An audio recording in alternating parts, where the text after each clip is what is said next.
Die ionisasiekonstantes vir twee sure by 25°C word gegee.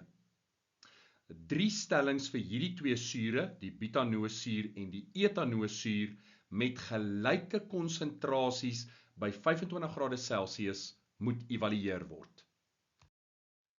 Stelling 1. Beide is swak sure. Nou, op skool werk ons hoofsaaklik met 3 sterk sure, almal begin met 'n S. Swaalsuur, soutsuur, salpetersuur. Butanosuur en etanosuur is nie deel van daardie lys nie en word beskou as swak sure. As ons kyk na die ionisasiekonstantes, 1,5 mol 10 tot die mag min 5, 1,8 mol 10 tot die mag min 5, dan sien ons daardie waardes is baie laag en dit is net 'n verdere bewys dat ons te doen het met swak sure. So stelling 1 is korrek. Stelling 2. Butanosuur is 'n sterker suur as etanosuur.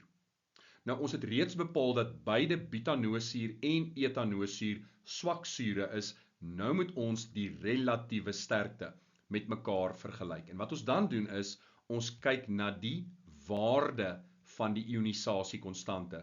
Hoe hoër daardie waarde, hoe sterker is die suur en hoe laer daardie waarde, hoe swakker daardie suur. So watter een se waarde is hoër? Wel, 1,8 mol 10 tot die mag min 5 is groter as 1,5 mol 10 tot die mag minus 5. Met ander woorde, etanosuur het 'n hoër waarde vir sy ionisasiekonstante en gaan met ander woorde 'n sterker suur wees. So butanosuur is nie 'n sterker suur as etanosuur nie. Hierdie stelling is vals. Laastens stelling 3.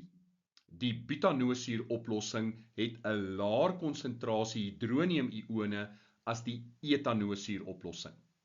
Nou ons gebruik dieselfde logika as wat ons gebruik het met stelling 2. Butanosuur se ionisasiekonstante is laer as die van etanosuur.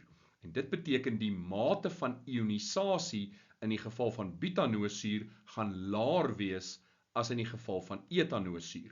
Met ander woorde, daar gaan 'n laer konsentrasie hidronium-ione wees in die geval van butanosuur relatief tot etanosuur. Met ander woorde, stelling 3 is wel waar.